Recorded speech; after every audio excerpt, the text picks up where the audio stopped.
Jessica the Book Goddess and Jade Artistic Word Lush. And we are here to do our Top 5 Wednesday. And this week's topic is the top 5 books you thought you wouldn't like when you first read them, but then ended up liking them a lot. So, anyways, we should get started, and I'll let you go first.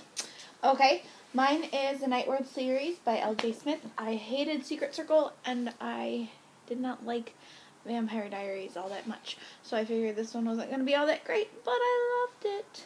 There you go.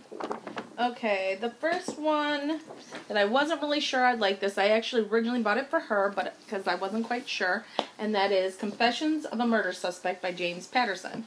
And this turned out to be great. I'm not a huge mystery buff, but this had so many more elements in it that just drew me in and made this story fantastic. And now I'm reading all the books, and I keep telling her she's not getting it, but she keeps taking it anyways.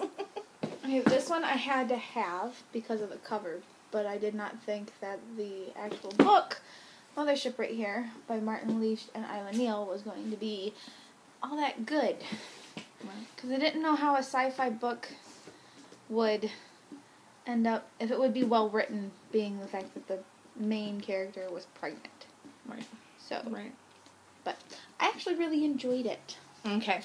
The next book I got, it's from a contemporary author. Well, she writes a lot of contemporary, and I really wasn't sure because of the premise of the book. Didn't really sound that fascinating, but then I read it, and it was amazing. And that's All of These Things I've Done by Gabrielle Zevin. This is actually one of my favorite series ever, so it's like in my top 10 definitely. And yeah, it's great. It's just a lot more than the synopsis that it gives you. It's just so much more in depth and so good. So yes, definitely a great read. I wasn't all that into Meg Cabot. I didn't really like the Vampire Diaries. What is it? The Princess Diaries. And I didn't really like the other books she wrote. So I was kind of leery about this one, which is the Mediator series. But I was like, I like ghost stories, so books with ghosts in them and stuff like that. So I was like, I'll try it, and oh my god, they're fantastic. I highly recommend these ones, because I just don't like any of her other ones. Okay, the next one is, I was kind of over dystopian. I'm just like, I've read so many dystopians, and I just wasn't really liking them. So when somebody suggested this series to me, I was kind of like, whatever. And I'm so glad I decided to read it. And that is Legend by Marie Lu. Every book got better. And usually you don't say that with a series, but every book got better. And I love, love, love this series. And I just wasn't sure that I would even like it because I'm so over, like, Hunger Games and all that stuff. But this is so much better, so definitely a win. Alright, now, I was really into contemporary there for a little bit. I liked my dark contemporary, and that's all I would read. Like, Ellen Hopkins was it. And I didn't think I'd like sci-fi very much, but Mom bought me these books and was like, oh, you'll like it. You know, I read the adult ones and stuff like that, so of something that was like it. And I was like, okay, I gave it a try, not thinking that anything of it, that I was just going to be like, eh.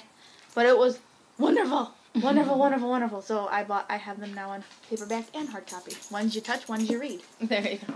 My second book was The Iron Daughter by Julie Kagawa, and this is the second book in the Iron Face series, and it was so much better than the first, and I really didn't expect much from it because the first I just thought was like a 3-star book, if that.